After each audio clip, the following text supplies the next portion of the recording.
I want to take this opportunity to say good afternoon to the viewers online watching via VC3 and other platforms who have joined us from all over the world.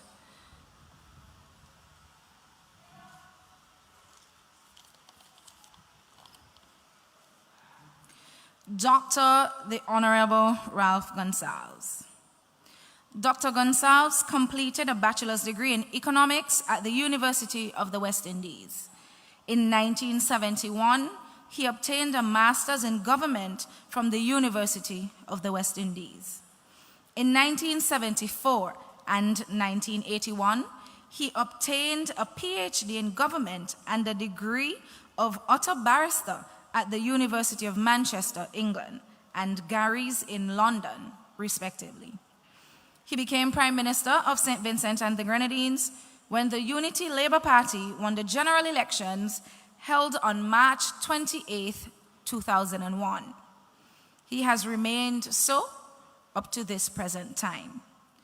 Prior to his becoming the Prime Minister, Dr. Gonsalves practiced law, particularly in the fields of constitutional law, administrative law, matrimonial law, real property law, law of tort generally, and the law of contract.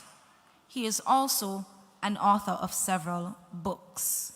Students, viewers online, members of staff, everyone, please give a warm SVGCC welcome to Dr. Ralph Gonsalves, leader of the Unity Labour Party.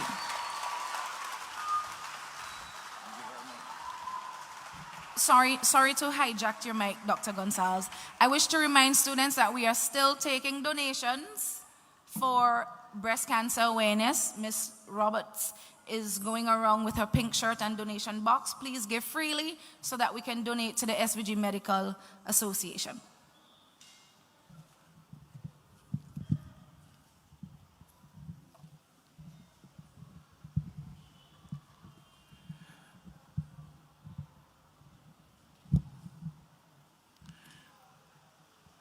Madam Chairperson, the students and faculty of the St. Vincent and the Grenadines Community College, other specially invited guests, and persons who are following the proceedings live on radio or on the internet in one of the various platforms. I want first of all to thank the Community College for facilitating this discussion with you. I want to thank you very much on a Friday afternoon for staying on to listen to a discussion of this kind.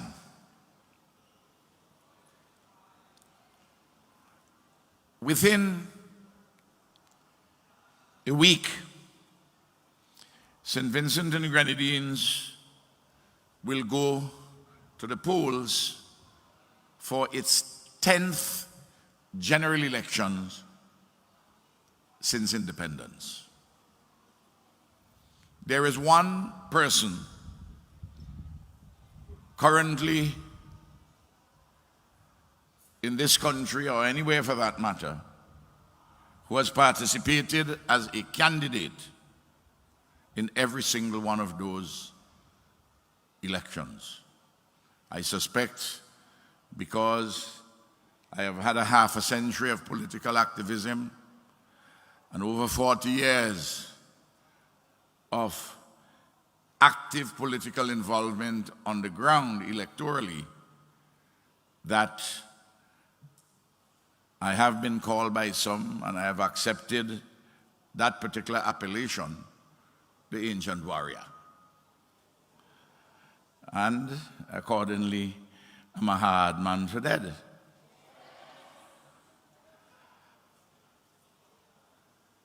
The business of electing a government is a serious one. And usually when a voter like yourself reflects on What is it? What is the basis upon which a decision should be made for one party, one candidate, or the other? And you begin first, as always, on the foundation principles which guide the party, the leadership, and the candidates. There has to be a vision, in our case, a people-centered vision, grounded in the history and the circumstances of our Caribbean civilization. And we see as our important obligation, as we put it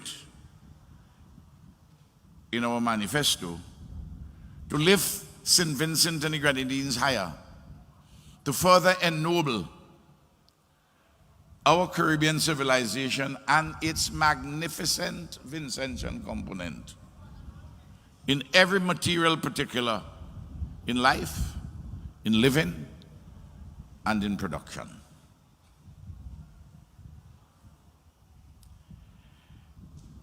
In so doing, we do not mimic anyone. We think about our circumstances and our interrelationship between ourselves and nature, ourselves and our neighbors in the Caribbean, and our relations with the rest of the world. And in a complicated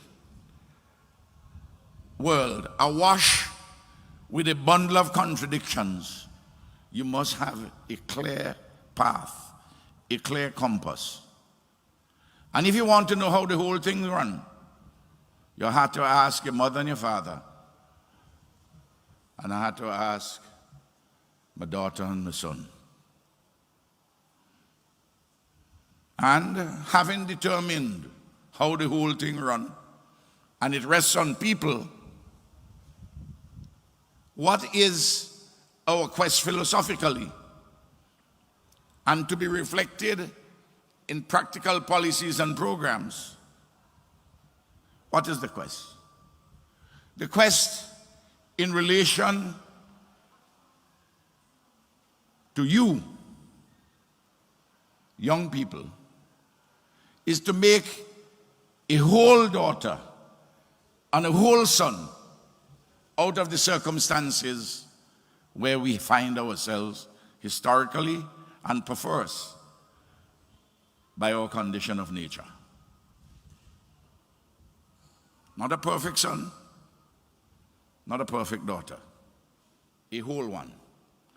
A whole one from the standpoint of taking advantage of all the opportunities which are available and to enhance those opportunities to the highest point practicable in all the circumstances, where you, with your strengths and possibilities, amidst our weaknesses and limitations, that we go for what is best, and to say to ourselves with great confidence that whilst we are not better than anyone, no one is better than us. To understand how the whole thing runs, you don't ask anybody else overseas. You don't ask mind benders. You don't ask passport purchasers. You ask your mother and your father and the daughter and the son. When I say the daughter, before I say the son, because in our Caribbean, there is a history of male-dominated power. Even though the family structure is matrifocal and mother-centered, in the sense that there's a zone where the father cannot intrude. And even though I had a very good father, it is my mother who fathered me. So we make a whole daughter and a whole son, not a perfect one, out of the circumstances, which the fever of history and our geography, our weather, all the natural elements have brought us. The vision is people-centered.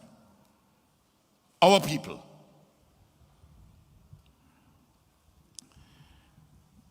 Secondly, you must have a philosophy. And the philosophy is that of social democracy, applied to our circumstances, always applied to our circumstances.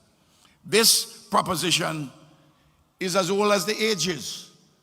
If you go and you read the book of Chronicles, you come upon one of the leaders of the 12 tribes of Israel, Issachar, Issachar.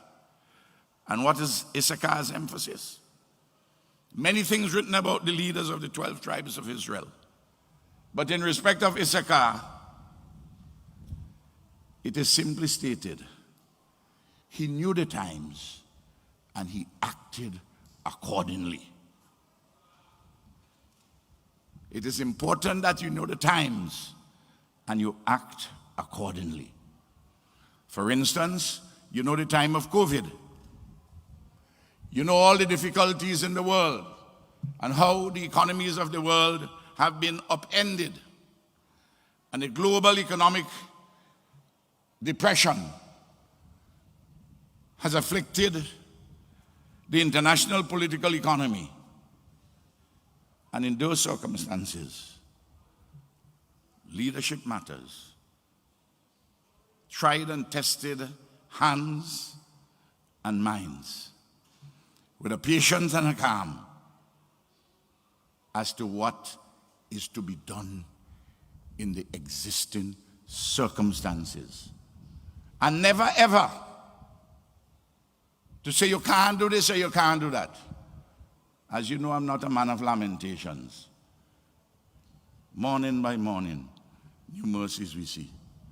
All that we need, thy hand has provided. Great is thy faithfulness. Now, the philosophy of social democracy is laid out in the preamble to the Constitution of St. Vincent and the Grenadines in majestic words. The opening lines say, we the people of St. Vincent and the Grenadines, known as Vincentians, reaffirm that this nation is founded on the belief in the supremacy of God and the freedom and dignity of man and woman. And then it addresses the issues of democratic and free institutions and system of justice and just economic rewards for labor and for us to settle our disputes peacefully. Because where the fever of history has brought us, we have come from different places, different lands. When the British assumed suzerainty of St. Vincent and the Grenadines in 1763, they met about 10,000 Kalinago and Garifuna. By 1795, when they ambushed and killed Chateaubriand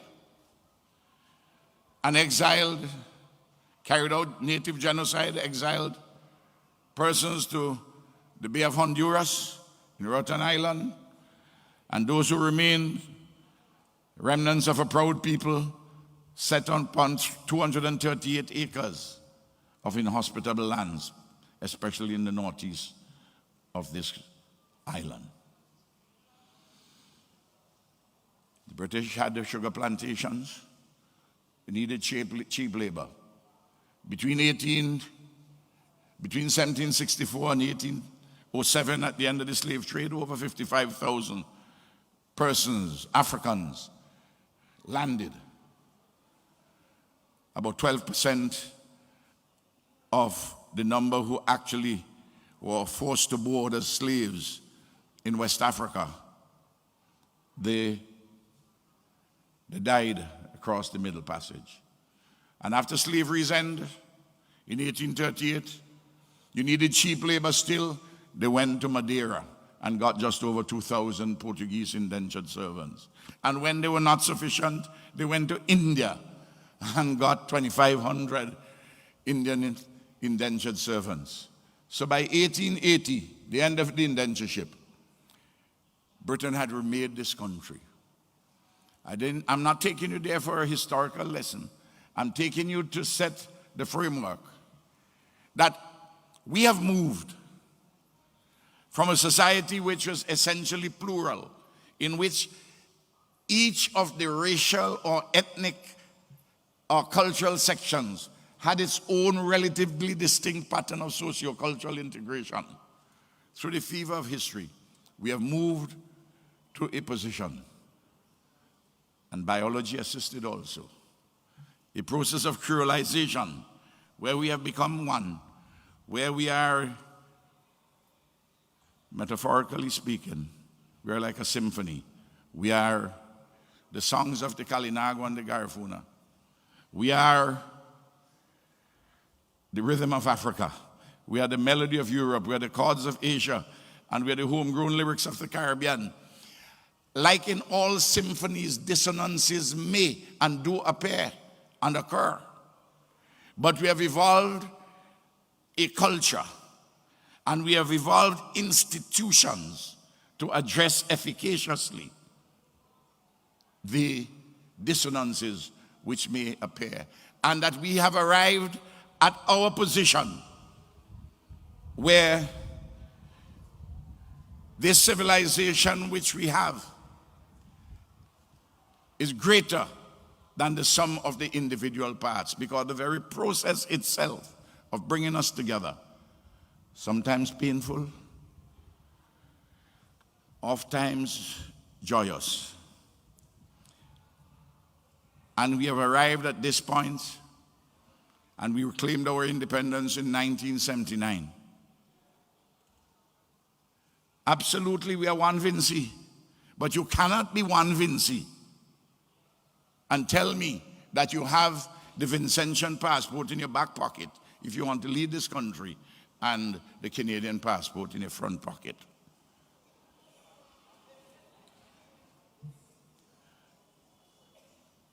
I am very clear on these matters.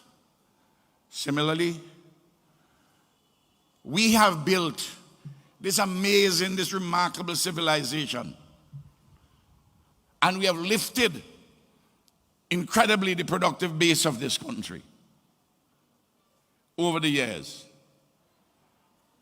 And we have built on successive generations in a sustainable manner.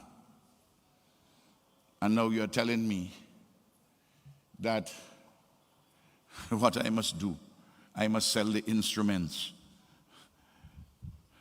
of sovereignty and independence. I must sell the sacraments of nationhood, the passport and citizenship, in order to live.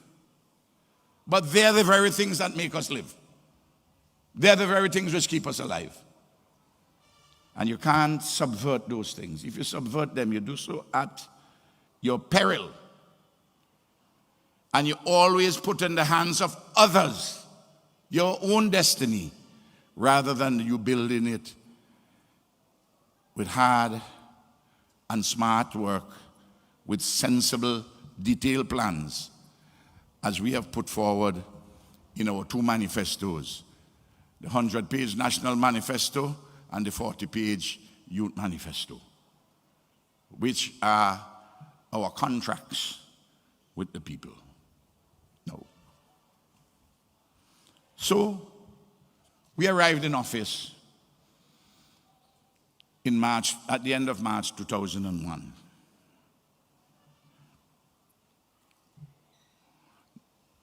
At that arrival, the country was in an absolute mess. I don't have to go and detail that for you. You can read about it in the manifesto and elsewhere. But what is important to realize was this, that up to the late 1990s, the economy of this country, from 1763 to the late 90s, depended on one principal agricultural crop and subsidiary ones: sugar, cotton, arrowroot, bananas. Each of those crops, each of them, was protected in the trading arrangements because of the colonial relationship between ourselves and Britain, or subsidized at home.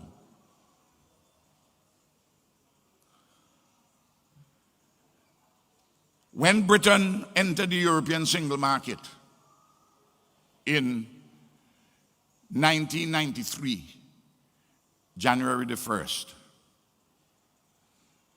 there began a diminution of the preferences in the market for bananas, until towards the end of the 20th century, the preferences were moving towards zero, and you were left in a lurch. There was a dead end. We met that situation. What do? We had a clear conception, a clear framework to build a modern, competitive, many-sided, post-colonial economy which was at once national, regional, and global. And each of those words is pregnant with meaning. Modern means science and technology. Many-sided, you have some central sectors, main sectors, but you have a multiplicity of things operating on the whole proposition that one wonders full bowly.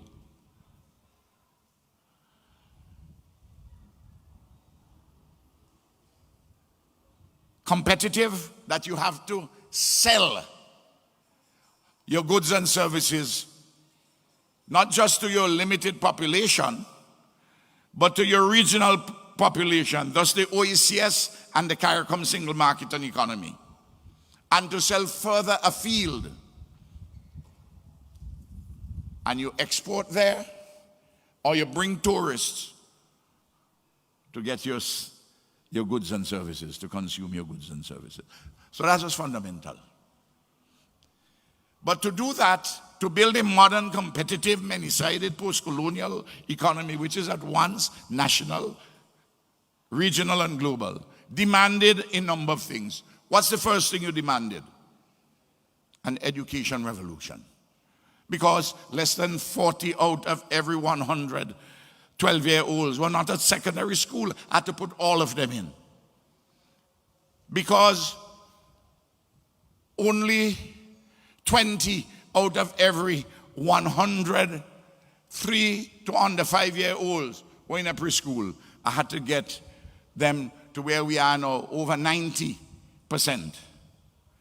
Because when you go to early childhood institution, you get what is called a head start. All the educationists teach you that. And I have to build secondary schools. Let me tell you this. I didn't have the money to build the secondary schools with concrete. I build them with board. Instead of understanding what is happening in the schools, what did the opposition say? Ralph, a billboard school. Well, you know something? I went to the grammar school in 1959, January. And I left in 1965. But only between 1964 to 1965, that one academic year, that I was in a concrete building. I was in a small board building for all my years. It didn't matter that it's a board building, it's what happens inside of the school. It could be a trash house. And when I catch my hand, I build the beautiful facilities. Just like here.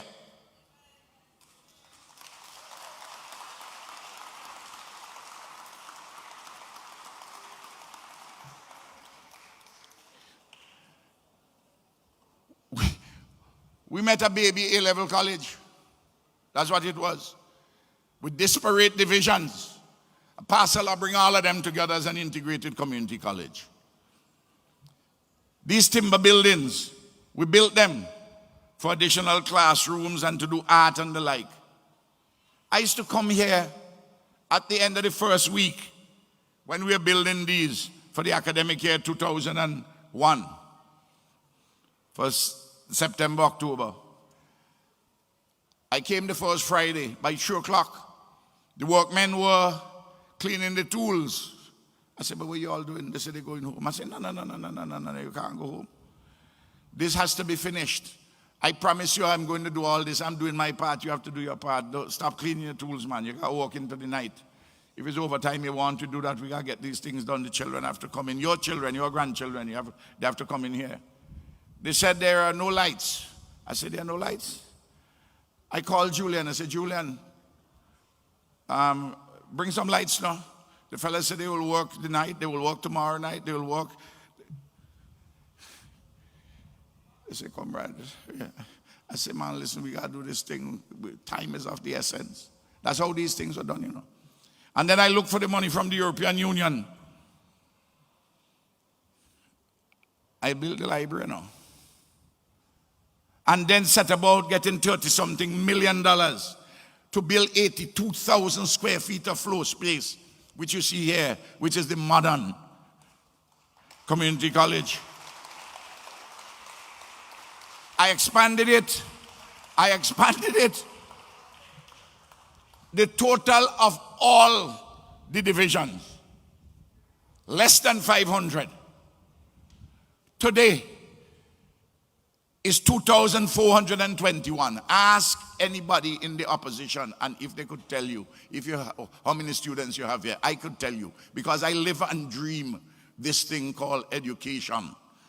And I tell you this, as I told the students before, you do your part and I will do your part. You do well, you get scholarship and assistance from the Unity Labour Party government.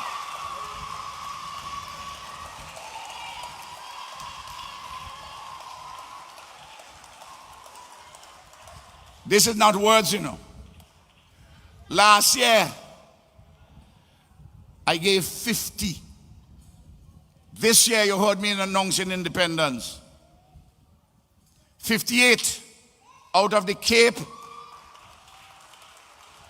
and associate degree examination. 16 national scholarships, exhibitions, and bursaries. You know when you win a national scholarship, how we benchmark it? Do you know a 5-year national scholarship cost valued at least $500,000, $500,000? You know how much money I give the students when you go to Barbados, Jamaica, Trinidad, or wherever you go?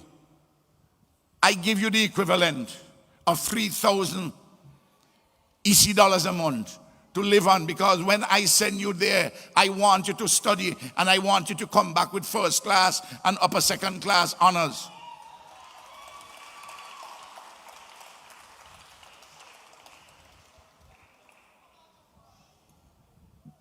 Look, when I arrived here, they spent $50 million on education. This year, I'm spending $150 million on education.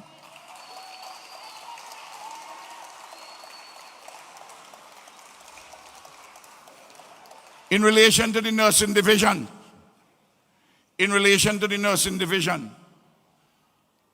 20, the most they used to take in. That's why we didn't have any nurses. Then I said, this is rubbish. I expanded the nursing school physically and the entry. And I said, I don't want the nursing profession to be a middle class profession. I want the children of the poor and the working people and the peasantry to be able to afford this expensive program.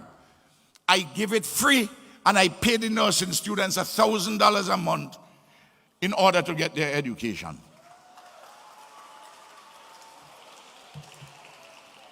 I am not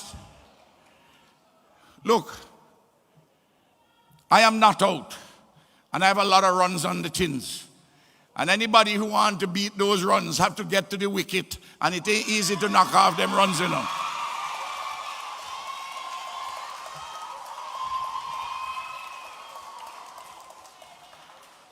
No.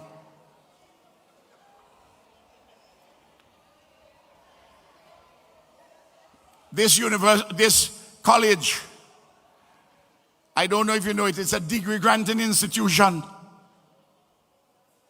We set up an accreditation board to look at its standards. We have associate degrees. You remember, one of the big issues the last election, the opposition said that the associate degrees that you have ain't what the paper is written on. Every single thing of merit and worth, which we try to do, whether it's the education revolution, the Rebecca Bridge, the international airport, the modern medical complex, the housing revolution, every one of them, they became subjects for partisan politics, and they were opposed. And each of them was necessary and desirable for laying the basis for a modern, competitive, many-sided, post-colonial economy, which was at once national, regional, and global. And the policies and the programs follow like you're doing a theorem in your geometry classes. No. My parents, your grandparents and great-grandparents believed that development can be had. Development can be made with unlimited supplies of cheap labor. The Unity Labour Party and the comrades say, in this modern period, development takes place largely with unlimited supplies of knowledge and skill, not unlimited supplies of cheap labor, but unlimited supplies of knowledge and skill. And if you migrate, and some will migrate, and I understand that. That's how we are. We are a migrant people. Some go, some come. But we retain enough for our productive purposes. But you need the knowledge and the skill, not just book learning, but also technical skills. Because I happen to believe that if you want to see an underdeveloped society, look at one where the theories of the intellectuals and the plumbing cannot hold water. And if you look at this theoretical proposition about selling your passport, that is not sustainable. Absolutely not sustainable. And because it is not sustainable, it cannot hold water.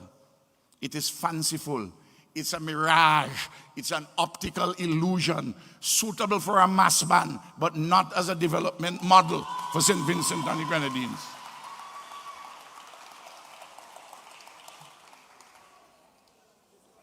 And then, We have a relationship with Taiwan.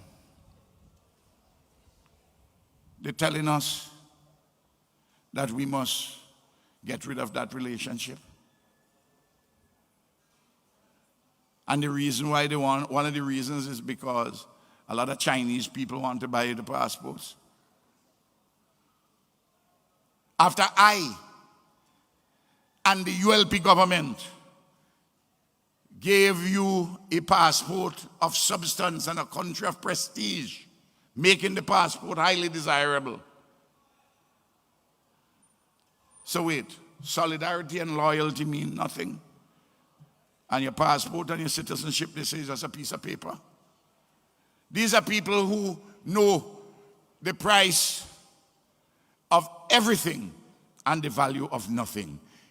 Those who want to go there and build that kind of society can go and do that. But I ain't going there with them. I believe in hard and smart work to develop our country in a sustainable manner, in our own interest. Look,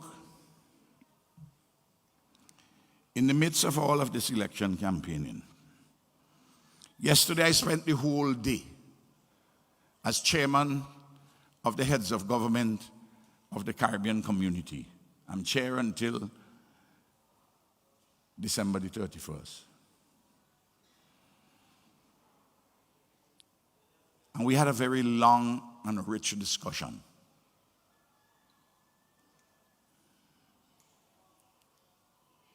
There were lots of commendations for St. Vincent and the Grenadines on the handling of COVID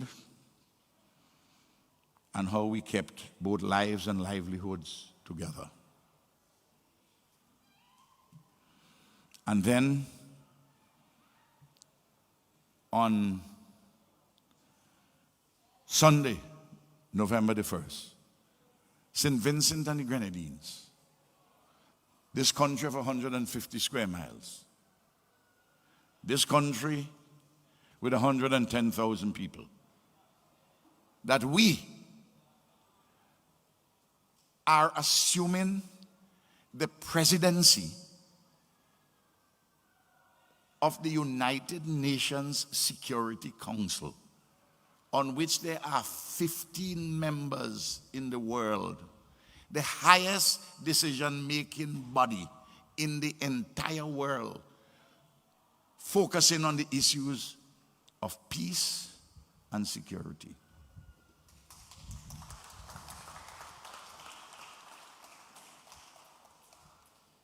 If you woke up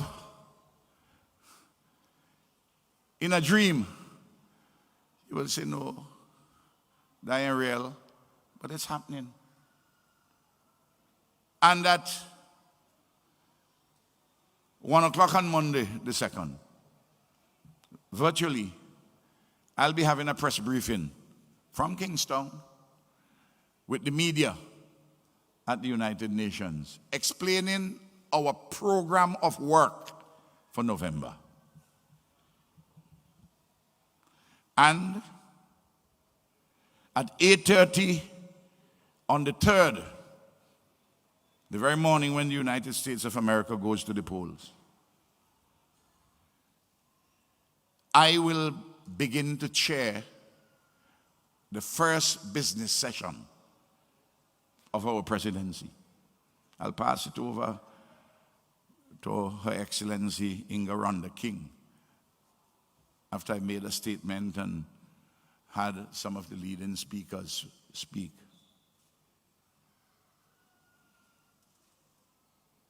What we are doing on Wednesday morning, the theme, the central theme, is peace and security. The contemporary drivers of war and insecurity. And a lot of things, climate change, poverty, pandemics, weapons of mass destruction, they're all drivers of contemporary insecurity. That's what we are tabling that morning, you know. And all of that directly affects you. But yet, I had a 10-year campaign to sit on the Security Council. 10 years.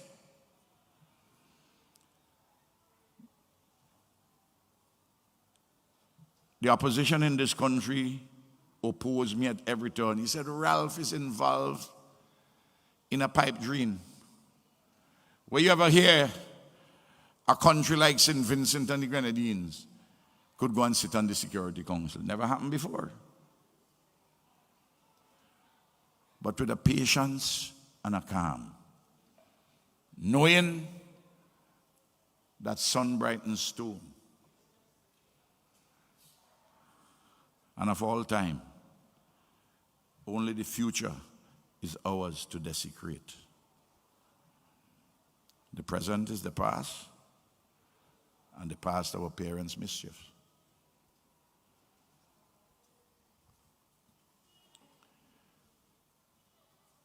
They raised all kinds of objections.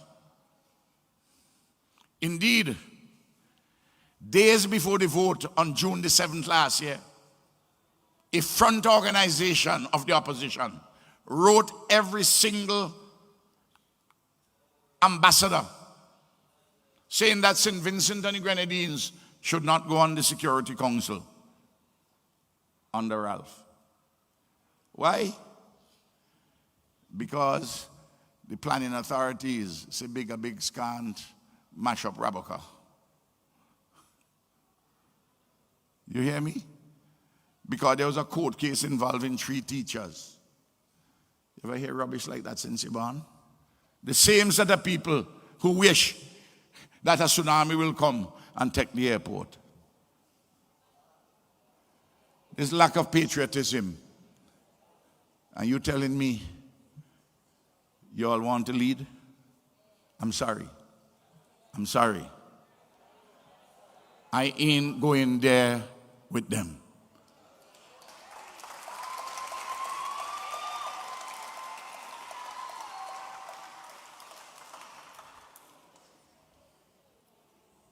I want to make 2 further points and I will sit down and answer your questions.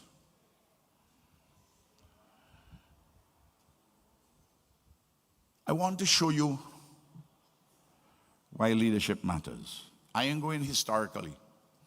I'm going to tell you that I built the airport, I built the Raboka Bridge, the education revolution. I'm going to all of those. Because some of that you may not have a memory of. I'm going to tell you what happened since March the 11th. On March the 11th, the World Health Organization declared that COVID was a global pandemic. On that very day, a young lady, a professional from St. Vincent and the Grenadines, a lawyer, came from the United Kingdom. She was tested positive with COVID. On March the 25th, a lady from Owiya gallivanted hither and thither. And what was happening in the United States and what was happening in every country in the Caribbean, a hysteria gripped the nation. I was advised to lock it down tight like a drum. I was told to declare a state of emergency.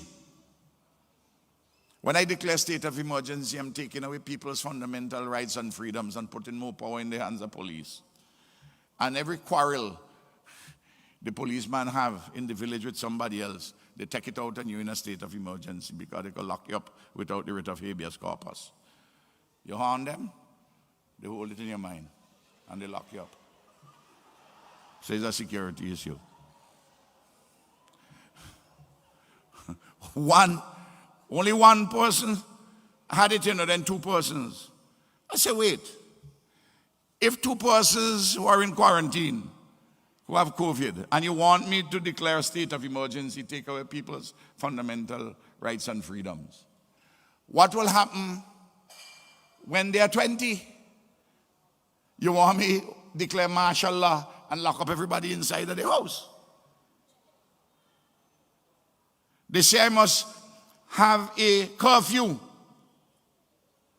from 8 o'clock in the evening till 6 in the morning. I ask the innocent question, is this virus Nicodemus, it travels only by night?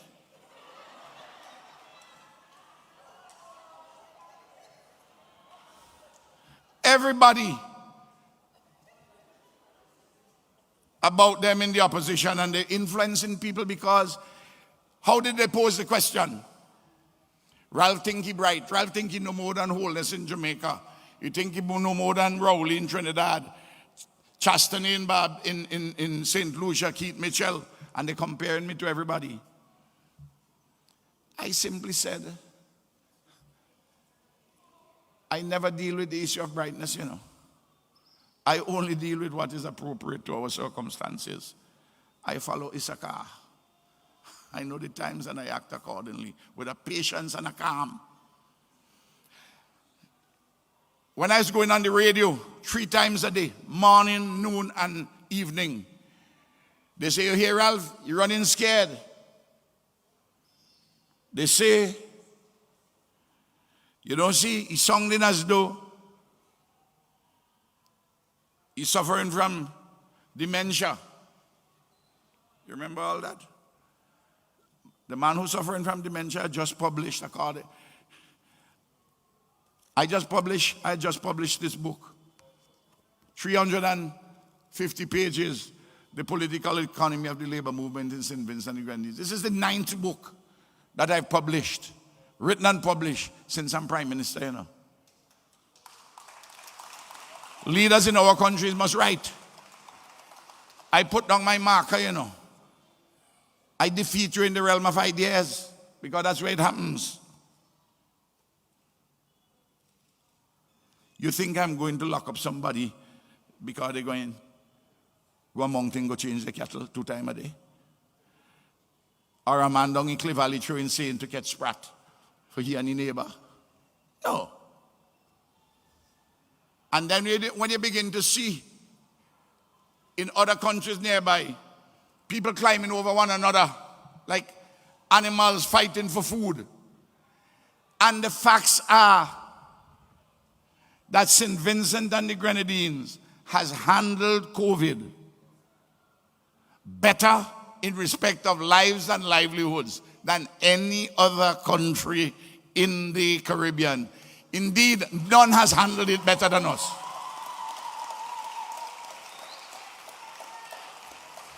Leadership matters. In the United States of America, Joe Biden is saying to the American people, Donald Trump has handled COVID badly from the standpoint of lives and livelihoods. Therefore, you should vote him out for that reason. James Mitchell, the founder of the NDP, say Ralph and the ULP have handled COVID well, and on that account, you must vote them out. Yeah? This is a cockeyed world we live in, eh? No. I want you to know this. The revenues of this country, how we have handled matters, to the end of September, compared to last year, is up 3.4%. In every other OECS country, the revenues are down between 25 and 50%. It has to do with how we have transformed our economy on several different pegs and how we have handled COVID. The data are there. The information is available. And we have made all the payments. We had a salvation package. Yesterday,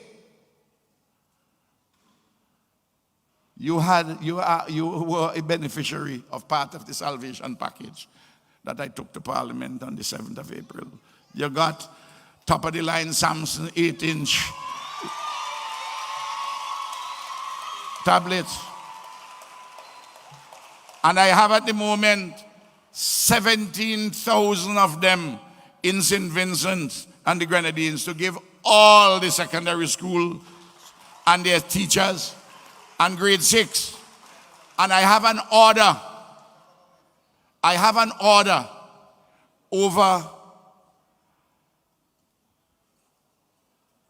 11,000, 12,000, a sturdier type, a generic type, but 8-inch also, to give to the students in the primary school from grade 5 down.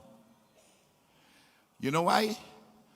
Because during the pandemic, I realized that some students were at an advantage and some at a disadvantage because they didn't have the devices to help them with their online work. And I'm putting everybody on the same footing. And then the NDP said, the way Ralph going on, he's so reckless that before the end of May, 50,000 Vincentians will get COVID and over 2,000 will die. None of that happened. Look, there are a lot of details we can talk about the manifesto, but I give you a framework. At the end of the day, there are two options before you. Either you support the lifting SVG higher in respect of the soul, S-O-U-L, of the nation, in every material particular, or you go for the other alternative, which you would have heard this morning, where they're hanging out a for sale sign in the shop window of St. Vincent and the Grenadines. Say, come, come, come, come. St. Vincent and the Grenadines is for sale. We're starting with the passport and the citizenship, and you can get the land. Those are the two options before you. One which is sustainable, one which would subvert independence and sovereignty, the will of the people. I want you to look at our record.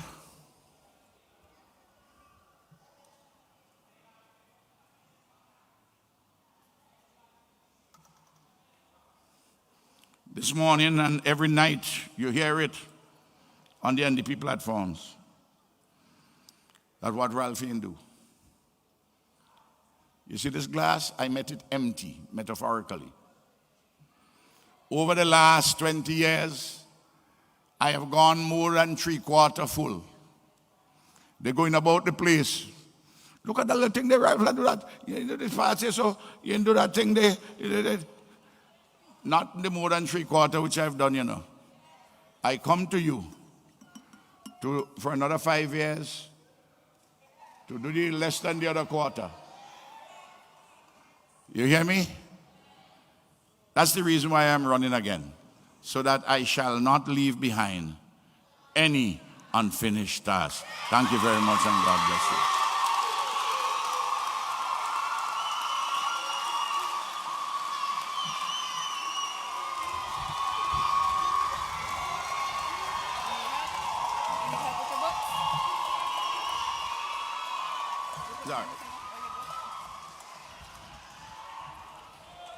Thank you, Dr. Gonsalves.